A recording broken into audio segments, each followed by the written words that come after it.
Breaking చూస్తున్నాం.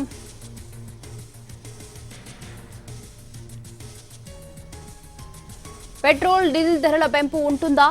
వాహన వినియోగం తగ్గింపుపై కేంద్రం ఏం చెబుతోంది? వర్క్ ఫ్రం హోం పై కీలక నిర్ణయం ఉంటుందా? బంగారం అమ్మకాలపై నిషేధం విధిస్తారా? కేబినెట్ మీటింగ్ లో ఎలాంటి నిర్ణయాలు ఉంటాయి? దేశవ్యాప్తంగా ఇప్పుడు ఇవే ప్రశ్నలు వినిపిస్తున్నాయి. బంగారం కొనుగోలు వాయిదా వేసుకోవాలని, పెట్రోల్ డీజిల్ వాడకం తగ్గించుకోవాలని ఇటీవల ప్రధాని మోదీ సూచించడంతో ఇవాల్టి కేంద్ర మంత్రి సమావేశంపై అందరి దృష్టి పడింది.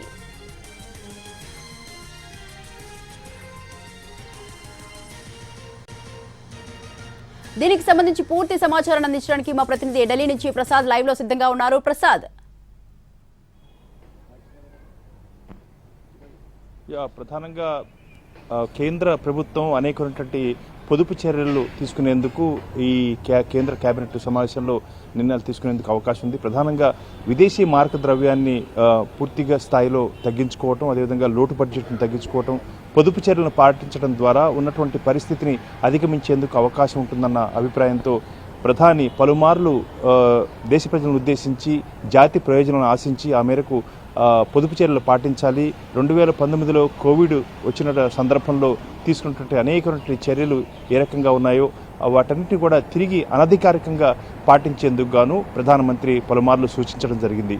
ప్రధానంగా ఈ సమావేశంలో పొదుపు చర్యలలో ప్రజలు ఖచ్చితంగా పాటించే విధంగా ఎలాంటి చర్యలు తీసుకునేందుకు అవకాశం ఉంది, ఏ అవసరాలు ఉన్నాయి ప్రాథమికంగా అన్న అంశాన్ని కూడా చర్చించి కొన్ని నిర్ణయాలు తీసుకునేందుకు అవకాశం ఉంది. 11 గంటలకు ప్రధాని నేతృత్వంలో ఈ కేంద్ర కేబినెట్ సమావేశం జరుగుతుంది. అంతకు ముందుగా informal group of ministers Rajnath Singh నేతృత్వంలో కూడా సమావేశం అయ్యి ఏ అంశాలు స్థూలంగా ఏ అంశాలపై మనం దృష్టి సారించాలి అన్న అంశాన్ని కూడా చర్చించి ఆ మేరకు కేబినెట్ సమావేశంలో వాటిని ప్రస్తావించేందుకు అవకాశం ఉంది. రాజ్నాథ్ సింగ్ నేతృత్వంలో సమావేశమైనటువంటి ఇన్ఫార్మల్ గ్రూప్ ఆఫ్ మినిస్టర్స్ అనధికారిక కేంద్ర మంత్రుల బృందం సమావేశమయ్యి ప్రధానంగా సముద్ర జలాలను పరీక్షించేందుకు తీసుకోవాల్సిన జాగ్రత్తలు ఏ రకంగా ఉన్నాయి, వాటికి చెందినటువంటి పెట్రోలు డీజిల్ను ఏ రకంగా వినియోగించుకోవాలి, ఇది చాలా కీలకమైనటువంటి అవసరం కాబట్టి వీటిని దృష్టిలో పెట్టుకొని ఇతరత్ర చర్యలు తీసుకోవాలన్న అంశాన్ని కూడా స్థూలంగా చర్చించినట్టుగా కూడా తెలుస్తుంది. ఆ మేరకు ఈ నిర్ణయాలని కూడా అంటే ఇన్ఫార్మల్ గ్రూప్ ఆఫ్ మినిస్టర్స్ సమావేశంలో తీసుకున్నటువంటి నిర్ణయాలను కేంద్ర కేబినెట్ సమావేశంలో ప్రస్తావించడం, వాటిని స్థూలంగా దేశ ప్రజలు ఏ రకంగా పాటించాలన్న అంశాన్ని చెప్పడం జరిగింది. ఇప్పటికే ప్రధాని పలుమార్లు ఇంటి నుంచే పనిచేయాలి, అంటే కోవిడ్ సందర్భంలో ఏ రకంగా అయితే హైబ్రిడ్ పద్ధతిలో కార్యకలాపాలు సాగించారో అదేవిధంగా సాగించాలని చెప్పి కూడా ప్రధానమంత్రి సూచించడం జరిగింది. అదేవిధంగా అవసరమైతే తప్పితే సొంత వాహనాలు వాడరాదు, అదేవిధంగా పెట్రోల్ డీజిల్ను పరిమితంగా వినియోగం చేయాలన్న అంశాన్ని చెప్పడం కూడా జరిగింది. అదేవిధంగా పబ్లిక్ ట్రాన్స్పోర్ట్ ప్రభుత్వ రంగంలో పనిచేసే వ్యవస్థలను చాలా పరిమితంగా వాడాలన్న అంశాన్ని కూడా ప్రధాని సూచించడం జరిగింది.